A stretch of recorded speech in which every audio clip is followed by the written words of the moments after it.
अच्छा है ये बुरा है, उसको कहते हैं रानी सुनीति। वो नीति बताएगी, लेकिन मनमानी कहेगी कि अरे कर लीजिए, वो जमाना चला गया, आजकल सब ऐसे ही होता है, ये सब पहले की चीजें हैं, शास्त्रों में लिखा है, ऐसे ही करिए ना। वो रुचि है, सुरुचि है, तो अपने रुचि के अनुसार करना सुरुचि रानी हुई, और अपने बुद्धि के अनुसार, नीति के अनुसार करना सुनीति रानी हुई। और दोनों रानियां हम लोगों के पास हैं। नीति कभी भी आपको गलत मार्ग पे नहीं जाने देगी, ये गलत है, आप गलत कर रहे हैं। लेकिन रुचि कहेगी कर दीजिए, मजा आ जाएगा, इतना पैसा मिल जाएगा, कोई दे रहा है तो ले लीजिए। आती लक्ष्मी को छोड़ा नहीं जाता है। वो रिसोर्स लेने आपको आ गया, एक सूटकेस में लेकर, लक्ष्मी को नहीं छोड़ा जाता, ले ही लीजिए। ये कौन कहेगी? सुरुचि, मनमानी। और बुद्धिमानी कहेगी नहीं, ये नीति नहीं है, इसका असर हमारे बाल बच्चों पे जाएगा, बच्चे बिगड़ जाएंगे, मेहनत से हम धन कमाएंगे तो हमारे बच्चे अच्छे होंगे। ये नीति बताएगी और रुचि बताएगी कि लीजिए। तो ये दो रानियां हैं राजा उत्तानपाद के, जो हम ही लोग हैं। तो उन्होंने क्या किया, हम लोग क्या करते हैं, नीति का त्याग कर देते हैं और सुरुचि की बात को मानते हैं। तो उत्तानपाद ने भी सुनीति को छोड़ दिया और सुरुचि को अपना लिया। सुनीति का पुत्र है ध्रुव, सुनीति का है उत्तम। सुरुचि एक बार ध्रुव बच्चों के साथ खेल रहा था, उसको नहीं मालूम कि हमारे पिताजी कौन हैं। सब लोग अपने पिताजी की चर्चा किए, ध्रुव ने भी चर्चा कर दिया। तो लड़के जो साथ में खेल रहे थे बोले तुम्हारे पिताजी तो सम्राट हैं, उनसे बड़ा कौन है? बोले कहाँ है? बोले तुम कैसी बातें करते हो? बोले मिला सकते हो? बोले अभी चल। बच्चे लेकर के पहुंच गए और जैसे वो बोले वो रहे तुम्हारे पिताजी, दौड़ करके 5 वर्ष का बालक ध्रुव उनके गोदी में जाके बैठ जाता है, उनके गोदी में बैठ जाता है। और जैसे सुरुचि ने देखा कि गोदी में बैठ गया, बाह पकड़ के नीचे उतार दिया, नीचे बैठो। तो बोले क्यों? हमारे पिताजी हैं। बोले लेकिन तुम नहीं बैठ सकते। बोले हम क्यों नहीं बैठ सकते? बोले तू उस अभागिन का बेटा है। बोले अभागिन का बेटा हो तो हमको इनके गोदी में बैठने के लिए माँ क्या करना पड़ेगा? बोले तुमको जाके भगवान की तपस्या करनी पड़ेगी। बोले उससे क्या होगा? बोले जब भगवान प्रकट होंगे तो उनसे ये मांगना कि हमको सुरुचि के गर्भ में पैदा कर, जब मेरे गर्भ से तू जन्म लेगा तब तू इनकी गोदी में बैठेगा। और राजा कुछ नहीं बोल रहे कि वो सुरुचि के कब्जे में है, जैसे हम लोग कब्जे में है मनमानी के। तो राजा कुछ बोल ही नहीं रहे। वो रोता हुआ 5 वर्ष का बालक अपमान की घूंट लेकर के चला आया और इतनी बुरी तरह से रो रहा है कि माँ सुनीति देखी, दौड़ पड़ी। क्या हुआ क्या हुआ, क्यों रो रहे हो, क्यों रो रहे हो?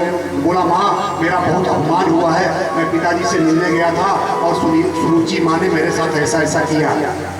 अब देखिए सुनीति की बुद्धिमानी। बोला नहीं बेटा तुम गलत सोच रहे हो, माँ माँ होती है, जैसे मैं माँ हूँ वैसे वो भी माँ है। बच्चों को डांटना माँ के लिए प्रेम होता है, ये सुनीति सिखा रही है।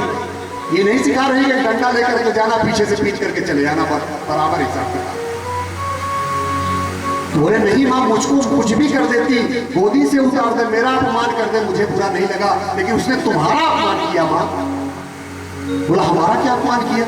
बोला उसने तुमको अभागिन कहा, मुझको कहा कि तू अभागिन का बेटा है। तो माँ मैं अपना अपमान बर्दाश्त कर सकता हूँ, लेकिन माँ का अपमान मेरे सामने हो गया। तो बोला बेटा उसने सही बोला है, उसने बिल्कुल सही बोला है, सत्य को स्वीकार क्यों नहीं करते? मैं अभागिन हूँ तो अभागिन को अभागिन कह दिया तो बुरा क्या है? बोला तुम कैसे कह सकते हो तुम अभागिन हो? बोले अगर मैं अभागिन न होती तो क्या तुमको तुम्हारे पिता से न मिला पाती? अगर मैं तुमको तुम्हारे पिता से नहीं मिला सकी, इसका मतलब मैं अभागिन हूं। और वो कितनी भाग्यशाली है कि तुमको उसने परम पिता से मिलाने का रास्ता बता दिया। मैं तुमको पिता से नहीं मिला सकी और वो परम पिता का मार्ग बता दिया कि परम पिता को तुम प्राप्त कर सकते हो। तो कितनी अच्छी माँ वो है। बोले माँ कैसे मिलेंगे परम पिता? बोले उन्होंने बताया है कि जैसे वैसे ही मिलेंगे, क्योंकि बोले नहीं माँ फिर बताओ। तो वो बोली तो ढूंढूं कहाँ परम पिता, कहाँ मिलेंगे? 5 वर्ष का बालक है, कहाँ मिलेंगे परम पिता? तो माँ कहती है कि हरि व्यापक सर्वत्र समाना, प्रेमत प्रकट हो ही मैं जाना। विवेष्टि व्याप्नोति सकलम जगतम स विष्णु परमेश्वरः। विश्व के जितने भी जगह है कोई ऐसी जगह नहीं है जहाँ विष्णु नहीं है, भगवान नहीं है। तो बेटा भगवान तो हर जगह है, तो बोले माँ प्रकट कैसे होंगे? बोले प्रेम से प्रकट होंगे। जब हमारा ध्यान मन क्रम वचन उन पर प्रतिष्ठित हो जाएगा। तो बोले अगर सब जगह है तो हमको दिखाई क्यों नहीं पड़ रहे हैं? तो बोले दिखाई पड़ने के लिए उपासना करनी पड़ती है, सदगुरु की अनुकंपा लेनी पड़ती है। सब समझ गए और जब मां सो गई तो ध्रुव जी उठ करके चले गए। ध्रुव जी चल दिए। 5 वर्ष का क्षत्रिय बालक सहन नहीं कर सका कि अब नहीं मानूंगा, और ध्रुव जी की चिंगारी जागृत हो गई, वन की ओर चल पड़े और चारों तरफ परमात्मा को ढूंढने लगे। अब देखिए बिना हरि की कृपा से कुछ भी नहीं होता। बिनु हरि कृपा मिले ही नहीं संता। भगवान की कृपा हुई, नारद जी मिल गए। नारद जी मिल गए और नारद जी ने देखा 5 वर्ष का बालक।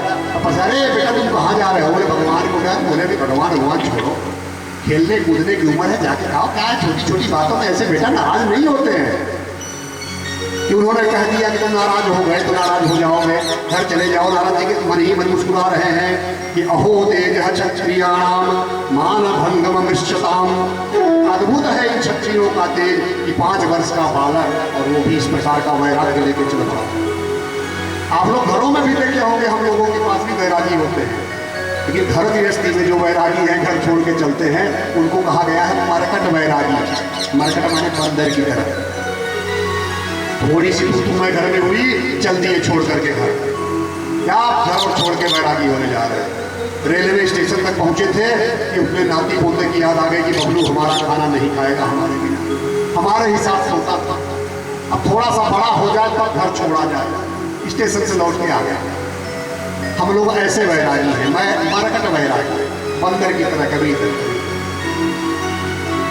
तो ध्रुव जी तो समझाने लगे नारद जी कि नहीं ऐसा नहीं है, अभी खेलने कूदने की उम्र है, परमात्मा को पाना सरल नहीं है। वहां सिंह मिलेंगे, भालू मिलेंगे, अनेक जानवर मिलेंगे, तुमको खा जाएंगे। बहुत डराया नारद जी, लेकिन वो बोले नहीं नहीं, हमको जाना ही जाना है। नारद जी को लगा कि 5 साल का बालक है, समझा के देखते हैं। नहीं माने, बोले बेटा बड़े बड़े अमल आत्मा, विमल आत्मा, महात्मा, योगेंद्र, मुनीन्द्र, संत, सन्यासी जन्म जन्मांतर से साधना कर रहे हैं, परेशान हैं, लेकिन आज तक उनकी एक झलक नहीं देख पाए। और तुम 5 साल के बालक बोल रहे हो कि हम जाकर भगवान से मिलेंगे। क्योंकि भगवान प्रारब्ध के अनुसार मिलते हैं और बुद्धिमान व्यक्ति को चाहिए कि दुख में पाप नष्ट हो रहे हैं यह अनुभव करे और सुख में सुख समाप्त हो रहे हैं ऐसा अनुभव करे। ध्रुव जी बोले नारद जी को, कृपया इधर ध्यान दीजिए। बालक लोग प्रसाद चढ़ाते हैं तो सबकी निगाहें उधर चली जाती हैं, क्योंकि बाकी अवसर मिलेगा, लेकिन इस अमृत में कथा का अवसर जल्दी नहीं मिलता है। तो जब नारद जी ने समझाया कि बड़े बड़े ऋषि मुनि आज कितने वर्षों से तपस्या जन्म जन्मांतर से कर रहे हैं, पार नहीं पा रहे हैं, तुम नहीं पाओगे। तो कहते हैं ध्रुव जी कि ऐसा है ऋषिवर जिसका हृदय ही छलनी हो गया हो। कोई छलनी लेकर के जिसमें आटा छालते हैं, उसमें आप गाय दोहन करो तो गाय का दूध क्या छन्नी में टिकेगा? क्या नीचे चला जाएगा। उसी तरह से मेरा हृदय छलनी हो चुका है। कोई भी आपका वचन सुनाइए, मेरे छलनी में टिकने वाला नहीं है। समझ गए नारद जी की पक्का चेला है। नारद जी ने समझ गए, 2 अक्षर का मंत्र फूंक दिया उसके कान में। 2 अक्षर का मंत्र उन्होंने फूंक दिया। मंत्र किसको कहते हैं? जिसका मनन किया जाए। मंत्रों का संकीर्तन कभी नहीं होता। एक ही मंत्र है जिसका संकीर्तन होता है, बाकी मंत्रों का संकीर्तन नहीं होता। किस मंत्र का संकीर्तन होता है? हरे राम राम राम हरे हरे, हरे कृष्ण कृष्ण कृष्ण हरे हरे। केवल इसी का संकीर्तन होता है, बाकी नहीं होता। अब नारद जी ने बताया कि ऐसा करना बेटा, परम पूज्य मोक्षदायिनी मथुरा में यमुना के किनारे जाकर के स्नान करके तुम ध्यान करो और तुमको भगवान मिलेंगे। 3 दिन में 1 दिन फलाहार करना, और सारी विधि उन्होंने बता दी। अब उन्होंने जाकर के शुरू किया। क्या किया? 3 दिन में 1 दिन फलाहार कर रहे हैं ध्रुव जी, 1 महीना तक। अगले महीने में 3 दिन तक निराहार, और अगला महीना लगा तो 6 दिन में 1 बार वृक्षों के पत्ते खाकर रहने लगे। अगला महीना लगा तो 9 दिन में 1 बार यमुना का जल पीने लगे। देखिए ध्रुव जी पहले 3 दिन में 1 बार, फिर 6 दिन में 1 बार, फिर 9 दिन में 1 बार, फिर 12 दिन में 1 बार धीरे धीरे शरीर को तपा रहे हैं। और जब 5वां महीना लगा तो ध्रुव जी महाराज पैर के अंगूठे पर खड़े होकर के ऐसा प्राणायाम चढ़ाया कि प्राणियों का प्राण वायु अवरुद्ध कर दिया। चौथे महीने केवल वायु ग्रहण करके रहते थे। जो योग जानते हैं, योग और जिसको ज्ञान है योग का, तो वायु के द्वारा शरीर का संचालन उनको पता रहता है। तो प्रथम माह में 3 बार, अगले माह में 6 बार, अगले माह में 9 दिन में 1 बार। तो प्रथम माह में क्या? फलाहार। द्वितीय माह में क्या? केवल वृक्षों के पत्ते या दुर्वा। तीसरे माह में क्या? यमुना जी का जल। और चौथे माह में क्या? वायु को पी करके। और 5वें माह में अंगूठे के बल पर जब प्राणायाम करके सांस खींचे तो सारे प्राणियों के जो प्राणवायु है अवरुद्ध हो गई। सभी देवता घबरा गए और कहाँ पहुंच गए? हरि शरणम, भगवान के शरण में चले गए कि प्रभु रक्षा करिए, क्या हो रहा है। तो भगवान बोले कि राजा उत्तानपाद का 5 वर्ष का बालक ध्रुव ऐसी सांस खींच दिया है और मेरा ध्यान कर रहा है, उसी से ये स्थिति है। तो बोले प्रभु जाके बचाइए। अभी तक भगवान दर्शन देने के लिए जाते थे, आज पहली बार भगवान दर्शन करने के लिए जा रहे हैं। उस 5 वर्ष के बालक का मैं दर्शन कर लूं। गरुड़ पे बैठे और चल दिए, पहुंच गए। अब वो ध्यान करके भगवान को खींचा, हमको पता ही नहीं कौन आया है, लेकिन भगवान के अंदर तो ऐसी शक्ति है कि मूकम करोति वाचालम पंगुलं गयते गिरिम। उन्होंने अपनी माया शक्ति से उनके ध्यान को खींच लिया। जैसे ध्यान खींचा तो गाय आंखें खुली तो देखे साक्षात जिसका ध्यान अंदर कर रहे थे वही बाहर खड़ा है। अब ध्रुव जी पछताने लगे कि न माँ से पूछा न गुरु जी से, अपने नारद जी से कि मिलेंगे तो करना क्या है। 5 वर्ष का बालक जानता ही नहीं है कि भगवान जी मिले, अब करें तो करें क्या। तो चुपचाप टुकुर टुकुर उनको देख रहा है कि कैसे बोले, आगे क्या करना है, पाँव छू, कुछ नहीं मालूम। और बोले माँ से पूछा ही नहीं था करना क्या है। भगवान समझ गए। तो भगवान ऐसा करते हैं कि आप वाचाल हो जाओ। वाचाल का नहीं उठपटांग बातें करना, वाचाल माने आपकी वाणी अलंकृत हो जाए। अलंकार करोति इति वाचालम, वाचा अलंकार करोति, वाणी को अलंकृत करना ही वाचाल है। तो जैसे ही उन्होंने अपने शंख को ध्रुव जी के गाल में स्पर्श कराया और जैसे ही शंख का स्पर्श कराया उनकी वाणी फूट पड़ी कि योऽन्तः प्रविश्य मम वाचमिमां प्रसूप्तां संजीवयत्यखिल शक्तिधरः स्वधाम्ना अन्याश्च हस्तचरण श्रवणत्वगादीन् नमो भगवते पुरुषाय तुभ्यम। हे प्रभु, ये वाणी जो स्फुरित हो रही है आपकी वजह से हो रही है। हमारे अंदर जो जीव है, जो चैतन्य तत्व है, आपकी वजह से है। यह वाणी आपके पाद पद्मों में बारंबार नमस्कार कर रही है। मतलब उनको शंख का स्पर्श होते ही सारे वेद वेदांग कंठस्थ हो गए। और ध्रुव जी बोले, भगवान बोले ध्रुव मांग लो। बोले प्रभु जी अब आप आ गए हैं, भक्ति मिल गई, इससे बड़ा क्या मांगू। बोले जाओ तुम 36 वर्ष तक सिंहासन पर बैठ करके राज्य करो और 36 वर्ष के बाद मैं तुमको एक लोक प्रदान करता हूँ, ध्रुव लोक, वहां पर तुम आ जाना।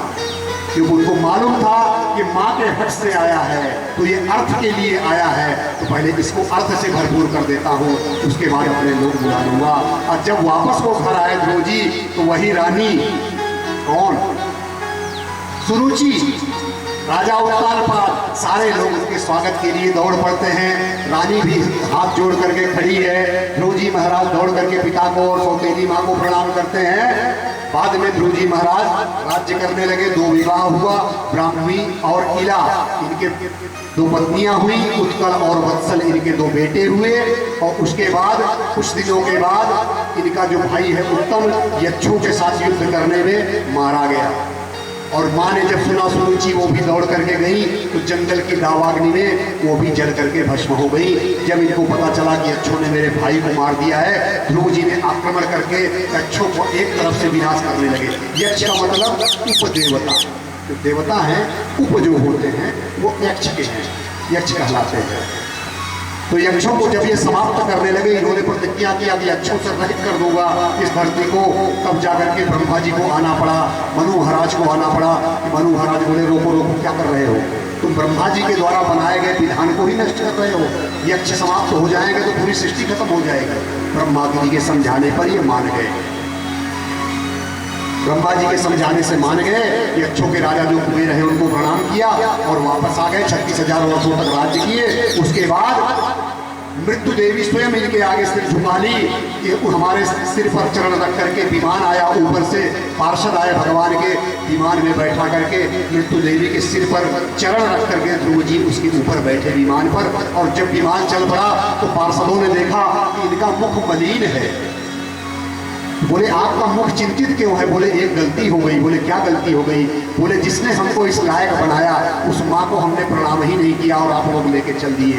वो मुस्कुराने लगे पार्षद। बोले आगे आगे जो विमान जा रहा है ना उसमें आपकी माँ ही है और सदैव आपके साथ रहेंगी।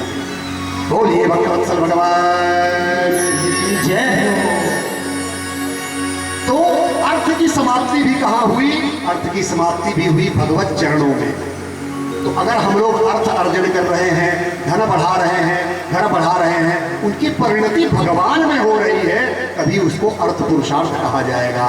धर्म कर रहे हैं, उसकी परिणति भगवान में होगी, तभी धर्म पुरुषार्थ कहा जाएगा।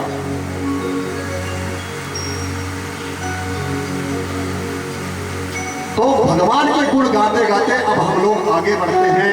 अब आगे है काम पुरुषार्थ। पृथु जी की कथा है। ध्रुव जी के महाराज के वंश में आगे चलकर एक धर्मात्मा राजा हुए अंग। अंग बहुत धर्मात्मा थे और इनका जो विवाह हुआ वो मृत्यु की पुत्री है सुनीता देवी, उनसे इनका विवाह हुआ। चूंकि मृत्यु की पुत्री से हुआ था तो उनका बेटा जो वेर हुआ एकदम नास्तिक हुआ। वेर अनीश्वरवादी। उसको देख करके महाराज इतने दुखी हुए कि खुद जा करके गुफा में छिप गए। बेटे का कृत्य देख करके बहुत जगह ढूंढा गया, महाराज नहीं मिले। तब ऋषि मुनियों ने सोचा राजा किसको बनाया जाए। तो उन्होंने बोला जैसा भी है नास्तिक है, राजगद्दी सुनी नहीं रखनी है। तब उन्होंने वेन को राजा बना दिया और वेन ने राजा बनते ही क्या किया? न यष्टव्यम न दातव्यम न होतव्यम द्विजा क्वचित् इति न्यायवार्यधर्मम् धेरी घोषेण शर्वसा। वो बोला आज के बाद, वेन जब राजा बना तो बोला आज के बाद न कोई यज्ञ करेगा, न हवन करेगा, न पूजन करेगा, न भजन करेगा, न ब्राह्मण भोजन कराएगा, संतों के भंडारे नहीं होंगे। और अगर हवन करना ही है तो इंद्राय नमः नहीं बोलना है, ओम वेनाय नमः स्वाहा इदं वेनाय नमः ऐसे बोलना है। संतों ने समझाया कि ऐसा मत करिए। अरे बोला किसी ने भगवान को देखा है? बिना देखे ही सब भगवान के पीछे पीछे दौड़ रहे हो ना। आज तक किसी ने उनको देखा न। राजा ही भगवान है। मैं राजा हूँ, मैं भगवान हूँ, सब मेरा ही करो तुम लोग। महात्माओं को आ गया क्रोध और क्रोध में एक हुंकार भरी कि वेन जी के प्राण निकल गए, धरती पे गिरे धड़ा। अब चिंता हुई कि राजा कौन? तो महात्माओं के पास ऐसी ऐसी दिव्य शक्तियां होती थी कि वो शरीर का मंथन करके एक नया व्यक्ति प्रकट कर देते थे। उसके जंघा का, पैरों का मंथन किया। जब मंथन किया तो उसमें काला कलूटा एक पुरुष निकला। जब पुरुष निकला वो बोला मैं क्या करूं? तो बोले निषिद्ध निषिद्ध निषिद्ध निषिद्ध, बैठ जा बैठ जा, तुम राजा बनने लायक नहीं हो। वो जंगल में चला गया। उसी निषिद्ध से निषाद नाम की जाति बनी, निषाद। फिर उन्होंने भुजाओं का, क्यों? ब्राह्मणोन्मुखमासीद बाहु राजन्यः कृतः, क्षत्रिय की निशानी भुजा है। जब भुजाओं का उन्होंने मंथन करना शुरू किया तो एक दिव्य पुरुष और एक दिव्य नारी का जोड़ा निकला। वो थे पृथु महाराज। एक बालिका का प्राकट्य हुआ। बालक का जो है वो बालक के हाथ में शंख चक्र गदा देखकर महात्मा प्रसन्न हो गए कि समस्या का समाधान हो गया और साक्षात पृथु भगवान का प्राकट्य हुआ। तो हम लोगों का कब बनेगा? जब हम लोग गोविंद का गुण गाते रहेंगे, चाहे अर्थ हो, धर्म हो, काम हो। तो एक गोविंद का गुण गा करके फिर पृथु महाराज की कथा का आगे श्रवण करते हैं। अरे तेरी बन जाएगी गोविंद गुण गाने से,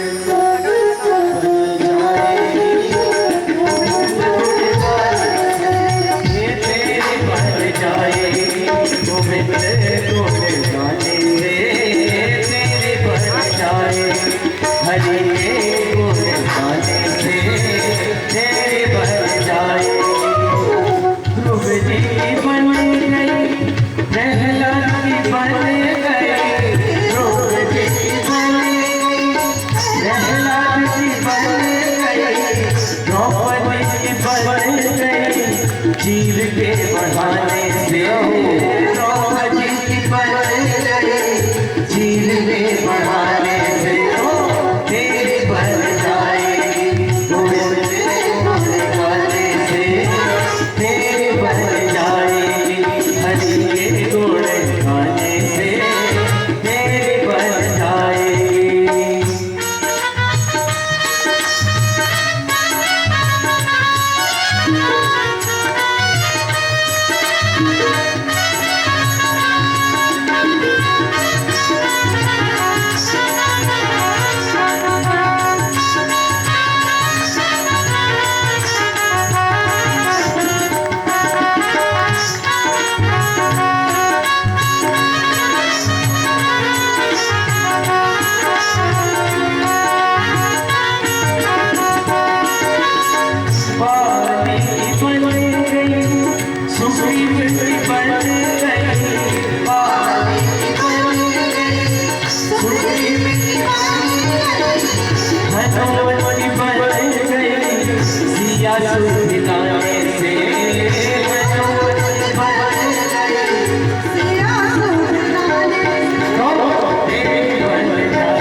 बहुत अच्छी बात।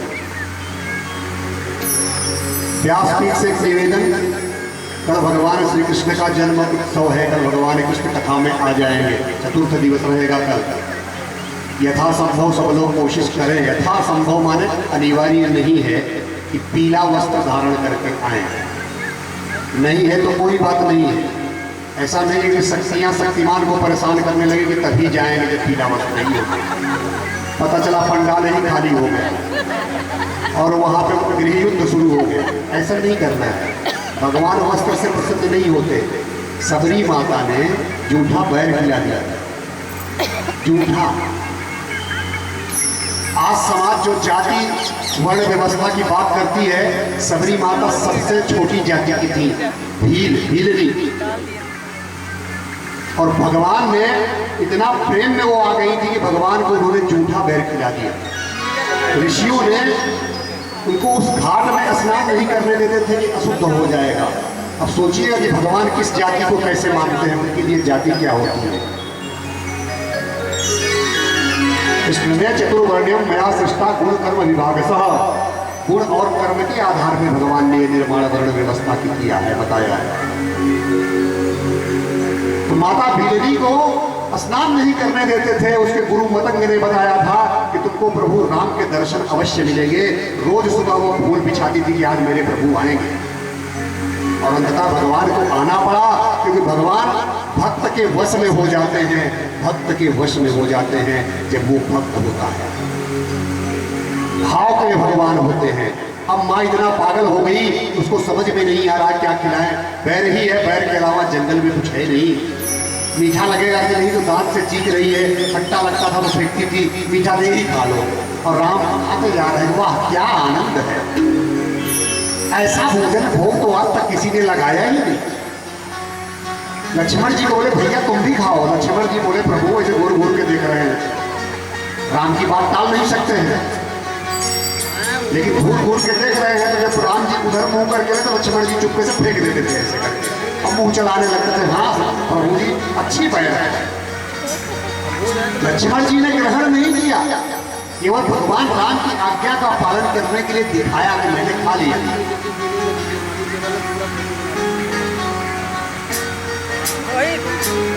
वही पैर लक्ष्मण का प्राण बचाया था, संजीवनी बूटी बनकर।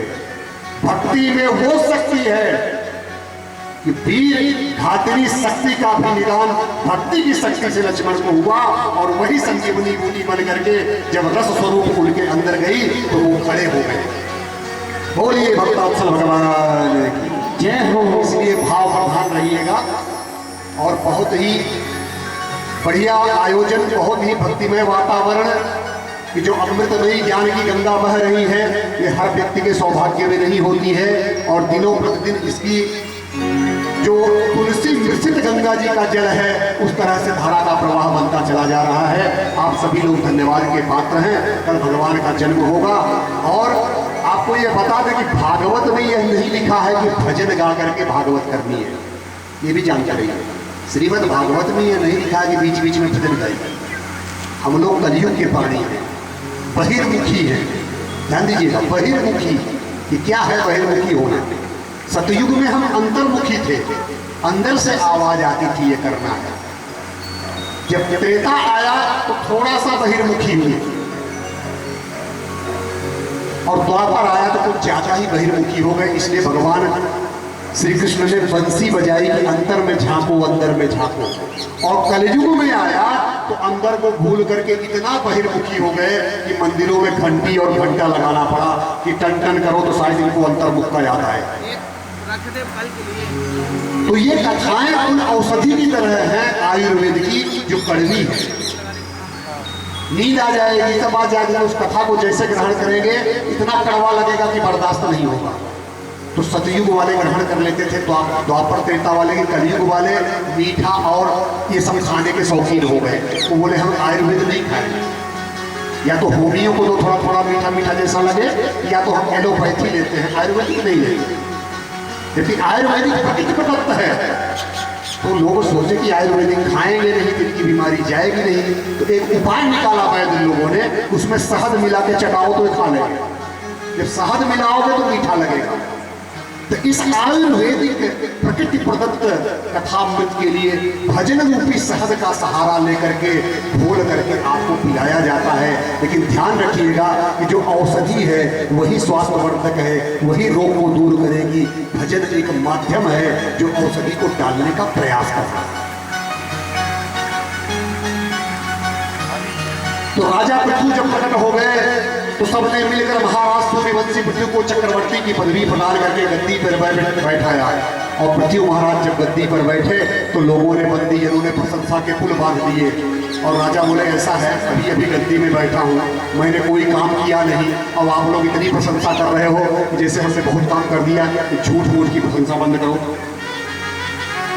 जैसे आजकल आप देखते हैं कि चुनाव जीतकर नेता आए नहीं कि हम लोग क्या करते हैं, फूलों से लाद देंगे और जिंदाबाद के नारों से पूरा गुंजायमान कर देते हैं। अरे उनको कुछ करने तो दीजिए, जब कार्य करें तब ना प्रशंसा करेंगे। जब आप पहले से ही प्रशंसा कर दिए तो आपने सर्टिफिकेट दे दिया कि इन्होंने कार्य किया, तो फिर आप उनसे अपेक्षा क्यों रखते हैं कि कार्य करें? तो वही कहते हैं पृथु महाराज कि आप झूठी प्रशंसा मत करो, पहले हम आपके लिए कुछ करें तब मेरी प्रशंसा करो। अब बताइए करना क्या है? तो प्रजा बोलती है कि हे महाराज, वसुंधरा ने सारा अन्न का दाना धरती से पैदा नहीं हो रहा है, वृष्टि नहीं हो रही है, तो हमें पहले अन्न दीजिए जीवन जीने के लिए। जैसे इन्होंने सुना तो महाराज को क्रोध आ गया पृथ्वी के ऊपर और बोलते हैं कि वसुदेव, तूने मेरी आज्ञा का अनादर किया और तुम्हारा मैं अंत कर दूंगा। पृथ्वी माता कांप गई और गाय के रूप में आकर के प्रकट होकर के पृथ्वी महाराज की स्तुति कर रही है कि भगवान हमें क्षमा करें, आपके पराक्रम को मैं समझ नहीं पाई थी कि आपने मुझे आदेश दिया कि अन्न का प्राकट्य करूं, और मेरा स्वभाव है कि मैं धर्म का ही ध्वजा लहराती हूँ। और प्रसन्नता के मारे सारे रत्न, चूंकि अधर्म पहले हो रहा था इसलिए मैंने रत्नों को छुपा लिया था, अब आप धर्म का ध्वजा लहरा रहे हैं तो मैं रत्नों को पुनः जो है प्रकट करूंगी। क्योंकि आपके पिता जो वैन थे उन्होंने धर्म पे कुठाराघात करके प्रतिबंध लगाया था, इसलिए हमने सारी रत्नों को छुपा दिया था। तो अब उन्होंने सुख शांति की व्यवस्था की, पृथ्वी का दोहन किया। ध्यान दीजिएगा, दोहन माने शोषण नहीं होता है, दोहन और शोषण में भेद है। दोहन माने उतना प्राप्त करना जितना हमारी, जैसे गाय का दूध इतना मत निकाल लो तो उसके बछड़े को बचे ही नहीं, वो है शोषण। और बछड़े के लिए भी छोड़ देना वो है दोहन, वो दोहन। तो उन्होंने पृथ्वी का दोहन करके नगर की स्थापना की, ग्राम प्रधानों की व्यवस्था बनाई, जितनी पर्वत श्रृंखलाएं थी सबको उठा करके एक जगह रखवा दिया। कहाँ? उत्तराखंड में। अब पृथु की महाराज की एक पुत्री है, इसीलिए इनका नाम है पृथ्वी। पृथु महाराज की पुत्री होने के नाते इनका नाम है पृथ्वी। और वसुंधरा को क्या कहने लगे? पहले वसुंधरा कहते थे, उनका नाम हो गया पृथ्वी। तो धर्म सम्राट पृथु ने सुंदर सुंदर नगर बसाए, ग्राम की व्यवस्थाएं की और बड़े बड़े यज्ञ प्रारंभ कर दिए। जो उनके पिता वैन ने सब बंद किया था वो सारा उन्होंने प्रारंभ करा दिया। यज्ञ हो रहे हैं। अब इतने यज्ञ करने लगे कि यज्ञ का एक नियम है, ध्यान दीजिए। यज्ञ का नियम है कि जो व्यक्ति 100 यज्ञ कंप्लीट कर लेता है तो उसको इंद्र का आसन मिल जाता है। ध्यान रखिएगा, इंद्र कोई व्यक्ति नहीं है, इंद्र एक पद है। इंद्र एक पद है। इसे मेरा नाम व्यास नहीं है, व्यास एक पद है, व्यासपीठ एक पद है। उसमें दूसरे भी बैठ सकते हैं, तीसरे भी बैठ सकते हैं। तो इंद्र एक पद है जिसमें व्यक्ति वो बैठता है जो पुण्य कर्म करता है, 100 यज्ञ कंप्लीट करता है, उसको इंद्रासन मिलता है। जैसे इस समय जो इंद्र हैं उनका नाम है राजा पुरंदर। सच पुरंदराभ्याम नमः पंडित जी पूजा में कराते हैं रोज। तो पुरंदर इस समय इंद्र बने हुए हैं। तो राजा पृथु ने 99 यज्ञ कंप्लीट किया। जब 100वां यज्ञ करने जा रहे थे तो इंद्र की चिंता हुई कि कुर्सी गई। इंद्र को चिंता हो गई कि 100 यज्ञ इनका पूर्ण हो जाएगा तो हमको कुर्सी रिक्त करनी पड़ेगी। तो उन्होंने क्या किया, उनके घोड़े को भी चुरा लिया, इनका यज्ञ कंप्लीट ना हो, नहीं तो ये सहस्त्र बन जाएंगे। तो घोड़े को चुरा लिया। तो पृथ्वी महाराज के जो पुत्र हैं उनका नाम है विजयताश्व। तो विजयताश्व ने उनको युद्ध में हरा दिया और घोड़ा ले आए। अब इंद्र ने कहा किया कि यार ये कंप्लीट कर ही लेंगे। तो इंद्र ने साधु बाबा का वेश बना दिया, ऋषि मुनि का वेश बना करके उनके घोड़े को चुरा लिया। उसी समय क्योंकि वो है इंद्र और उन्होंने महात्मा का वेश बना करके घोड़े को चुराया, उसी समय से पाखंड शुरू हुआ। पहले पाखंड नहीं था। पाखंड की शुरुआत किसने की? इंद्र ने की। कि आप एक इंद्र होकर के आप ऋषि मुनि बन करके और घोड़े को चुरा लाए। तो पापस्य खंड इति पाखंड। पाखंड क्या है? पाप का ही एक खंड पाखंड। अगर हम पाखंड में कोई कार्य कर रहे हैं तो पाप कर रहे हैं। शिव महाराज को जब पता चला तो उनको क्रोध आ गया कि इंद्र हमारे घोड़े को क्यों चुरा ले गया। ब्राह्मणों को बताया कि इंद्र चुरा ले गया। ब्राह्मण लोग बोले महाराज चिंता मत कीजिए, हमारे मंत्रों में इतनी शक्ति है कि इंद्र को भस्म कर देंगे। और उन्होंने अपने मंत्रों के द्वारा यज्ञ करना, हवन करना शुरू किया और ऐसे ऐसे मंत्र मारे कि अब इंद्र को उठ करके यज्ञ में, हवन में आना था। उसी समय ब्रह्मा जी आ गए, बोले बेटा क्या कर रहे हो, तुम इंद्र को स्वाहा क्यों करने जा रहे हो, ये व्यवस्था हमारी छीन भिन्न क्यों कर रहे हो, क्योंकि ये सृष्टि करने वाला मैं हूँ। तो पृथु महाराज बोले पिताजी मेरा इंद्रासन कोई उद्देश्य नहीं था, इंद्रासन मेरा कोई उद्देश्य नहीं था। उनके आदर रखते हुए तब जाकर के उन्होंने बंद कर दिया और उनकी इस कृतज्ञता से भगवान नारायण का प्राकट्य हुआ और भगवान नारायण को देख करके पृथु महाराज ने उनको प्रणाम किया और भगवान ने कहा वरदान मांगो। तो पृथु महाराज कहते हैं भगवान यदि आप मुझ पर प्रसन्न हैं तो हमें वरदान में 1000 कान दे दीजिए। कान 1000 कान मांगे। बोले 1000 कान लेके क्या करोगे? बोले एक कान से आपकी कथा पूर्ण संतुष्टि नहीं हो रही है, 1000 कान रहेंगे तो अच्छे से सुनेंगे। इसका मतलब ये मत समझिएगा कि शरीर में कान ही कान लगेंगे। एक कान में जितनी शक्ति है उसके 1000 गुना शक्ति वाला कान चाहिए। ये है तो वो नारायण की भक्ति करते करते अपनी प्रजा को उपदेश देते हैं। राजा पृथु ने अपनी प्रजा को उपदेश दिया कि चारों वर्णों को अपने अपने कर्तव्य का पालन यथोचित करना चाहिए, परमात्मा को कभी न भूले, साधु संतों का सदा सम्मान करें। और राजा के उपदेश से प्रजाजन बड़े प्रसन्न हुए और उनके उपदेश को सिरोधार्य किया। उसके बाद महाराज पृथु को सनकादि चारों भाई आकर के उपदेश देते हैं। अपनी प्रजा को उपदेश देने के बाद उनके पास सनकादि पधारते हैं और उन्होंने सनकादि ऋषियों की पूजा की और ऋषियों ने राजा को परमात्मा तत्व का उपदेश दिया।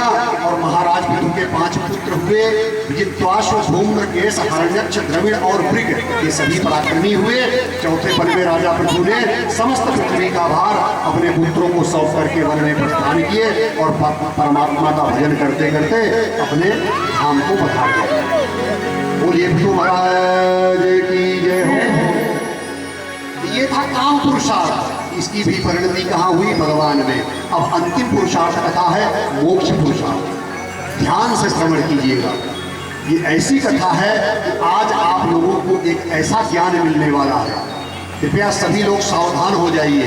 ऐसा ज्ञान मिलने वाला है कि आप एक प्रश्न कर सकते हैं मन में कि अगर हमारे अंदर आत्मा है और आत्मा परमात्मा का ही अंश है, आज उसी परमात्मा के लिए हम लोग प्रयासरत हैं पाने के लिए, तो कारण क्या था कि हम परमात्मा से अलग हुए? परमात्मा से हम अलग क्यों हो गए कि आज हम उनको ढूंढ रहे हैं? तो अगर आपको आने का मार्ग पता चल जाए तो जाने के लिए किसी से पूछने की जरूरत नहीं है। और हम लोग क्या कर रहे हैं? सब लोग जाने का रास्ता ढूंढ रहे हैं, आए कैसे ये कोई नहीं पता लगा। जैसे आप किसी तीर्थ स्थल में जाए हरिद्वार, तो जाने के लिए पूछेंगे किधर से जाना है, दाहिने घूमो बाएं घूमो वहाँ उतरो। आप वहाँ से भोपाल आने के लिए पूछते हैं क्या किसी से कि भैया कोलार का रास्ता कौन सा है? कभी पूछते हैं? नहीं। जाने का पूछते हैं, घर आने का कोई नहीं पूछता। और घर आते समय सीना चौड़ा करके आता है सब लोग। हम लोग क्या कर रहे हैं? घर जाने का रास्ता पूछ रहे हैं कि हम परमात्मा को प्राप्त करें स्वस्वरूपेण व्यवस्थित, अपने स्वरूप में स्थित हो। और ये कोई नहीं पूछ रहा है कि उनसे अलग होकर यहाँ पड़े कैसे। अब ये कथा आज आपको ऐसा ज्ञान देगी कि आपको जीवन का सबसे बड़ा ज्ञान अब आपको मिल गया। तो मैत्रेय ऋषि कहते हैं कि विदुर जी की पृथु के पुत्र के बाद विश्वास उनके जो बेटे हैं वो राजा बने। उनके बाद उनके पुत्र हर विधान पुत्र बने। वरिष्ठ नामक एक पुत्र हुआ, उसका दूसरा नाम है प्राचीन वरी। और प्राचीन वरी के 10 प्रणेतागण पुत्र हुए। उन प्रणेतागणों ने भगवत भक्ति करने के लिए चले गए कि हम जाकर के तपस्या करेंगे। वहाँ रास्ते में उनको शिव जी मिल गए। शिव जी ने प्रसन्न होकर के नारायण उपासना का ज्ञान दिया और उसका अनुसंधान वो लोग करने लगे। शिव भगवान ने उनको नारायण स्तोत्र का प्राप्त करा करके प्रचेतागण समुद्र में जा करके नारायण स्तोत्र का जाप करने लगे। अब उनके जो पिता हैं प्राचीन वर्गी, वो यज्ञ आदि में पूर्ण रूप से लगे हुए हैं। अब सुनिएगा कथा, हमारे संगीत लोग, आप लोग भी सुनिएगा, बहुत ही आवश्यक कथा है। अनिवार्य है जो सबको जानना है कि हम लोग इस दुनिया में आए कैसे। प्राचीन वरी इतने यज्ञ करते थे, इतने यज्ञ करते थे कि रोज पशुओं की बलि चढ़ाते थे। एक दिन नारद जी उनके पास आ गए। तो राजन क्या कर रहे हो? वो बोले प्रणाम महर्षि। बोले जरा ऊपर तो देखो। तो जब ऊपर देखे तो सारे वहाँ भेड़ बकरी भैंस सब ले लेके तलवार खड़े। बोले ये हमको क्यों देख रहे हैं? बोले इसलिए देख रहे हैं कि तुमने इनको मार मार के जो वहाँ इकट्ठा किया है ना, तो ये भी इंतजार कर रहे हैं आओ तो हम भी तुमको बताएं। तो बोले ये तो शास्त्रों में लिखा हुआ है कि बलि चढ़ाइए और यज्ञ कीजिए। तो बोले यज्ञ करते करते तुम्हारे इतना यज्ञ वो किए कि धरती कुसा रहित हो गई। धरती में कुसा ही नहीं बचा, कुछ नहीं बचा ही नहीं। तो बोले तुमको यज्ञ करते करते तुम्हारी बुद्धि में धुआं भर गया है।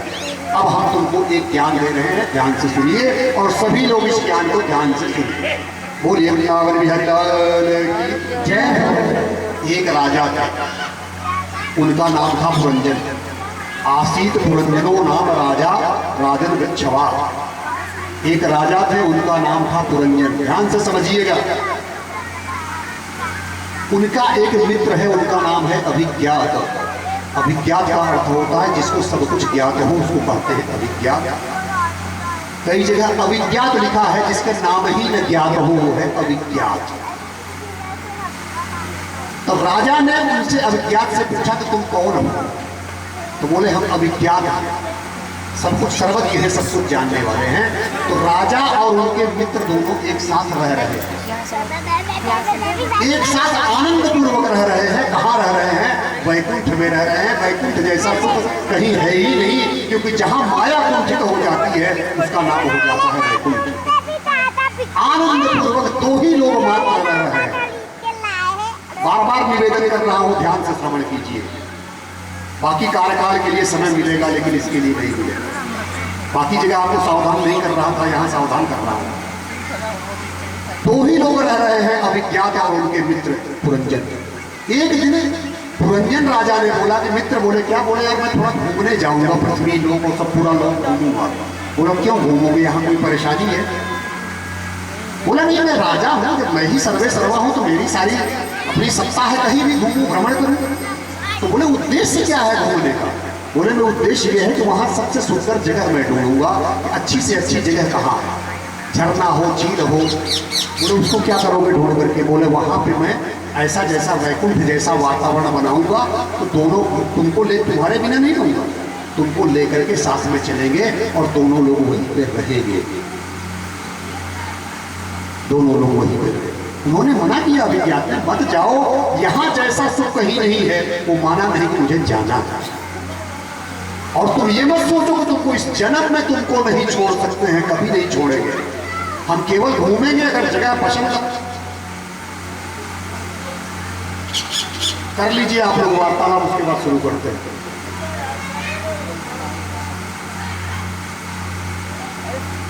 शांतिपूर्वक पेय पदार्थ देते रहिए, आप ग्रहण करते रहिए, लेकिन ध्यान भंग मत कीजिए। निवेदन है। राजा बोले कि हम तुमको कभी नहीं छोड़ेंगे, कभी नहीं छोड़ेंगे, केवल हम जगह देखने जा रहे हैं। अगर पसंद आ गई तो वहां पे महल बनाएंगे, हम और वो मित्र दोनों रहेंगे, और नहीं पसंद आई तो हम पुनः तुम्हारे पास आ जाएंगे। अभिज्ञात ने बहुत समझाया, राजा नहीं माने। बोले जल्दी आऊंगा। बोले ठीक है जल्दी आना। बोले आएंगे। वो चले गए। जब धरती पे विचरण करने लगे, अकस्मात उनको एक स्वर्ण का महल दिखा, सोने का महल। सोने का महल उनको दिखा, इतना सुंदर कि राजा देख करके आश्चर्यचकित, वाह क्या घर है। उसमें 9 गेट लगे हुए थे, 9 द्वार लगे हुए थे। वो सोचे कि हम ही राजा हैं, हमारे अलावा और मेरे मित्र के अलावा, अभिज्ञात के अलावा कोई है नहीं। ये महल किसने बना दिया? इतना सुंदर महल, 9 द्वार भी लगे हुए हैं। ऐसा वो विचार कर रहे थे, उसी समय उस महल से एक सुंदर सी राजकुमारी निकली। अभी तक वो महल देख करके आश्चर्यचकित थे, और जैसे ही राजकुमारी को देखे अपनी ही सुध बुध खोने लगे। कितनी सुंदर राजकुमारी। उसके ऊपर 5 फनों का नाग लगा हुआ है, छतरी लगा के राजकुमारी के पीछे पीछे पीछे पीछे ऐसे चल रहा है। जहां राजकुमारी जा रही है, छाता लगा के 5 फन का नाग चल रहा है। 5 सहेलियां इधर, 5 सहेलियां इधर, दाहिने बाएं उसको अटखेलियां कर रही हैं, हंसी मजाक कर रही हैं। और ढेर सारी उनकी सेवक सेविकाएं राजकुमारी के पीछे, जिनकी कोई गिनती ही नहीं है कितने सेवक सेविकाएं। राजा देख करके आश्चर्यचकित, ये क्या है? हम समझ रहे थे कि हम दो ही हैं, मैं और मेरा मित्र भी, क्या एक तो महल इतना सुंदर और उससे भी सुंदर राजकुमारी है। देखते ही जा रहे हैं उसको, चलती जा रहे हैं, उनकी निगाहें ही नहीं हट रही है। फिर सोचे मैं इससे पूछ ही लेता हूँ, ये है कौन? मैं राजा हूँ, इससे बुराई क्यों डरूं? इनको थोड़ा उधर कर, बच्चों को उधर बुला लीजिए। हम सोचे कि हम राजकुमारी से पूछ ही लेते हैं। मम्मी वीडियो में राजकुमारी के पास पहुंच गए, उसने उनको देख करके मुस्कुराई। तो राजा बोले, सुंदरी आप कौन है? जैसे बोले कि आप सुंदरी कौन है, तो वो मुस्कुराई, बोली आपको इससे क्या मतलब? वो मुस्कुरा के बोली, आपको इससे क्या मतलब है कि मैं कौन हूँ? मैं आपको अच्छी लग रही हूँ क्या? वो सोचे कि हम तो भूमिका बना रहे थे, तो सीधा पॉइंट पे ही आ गए।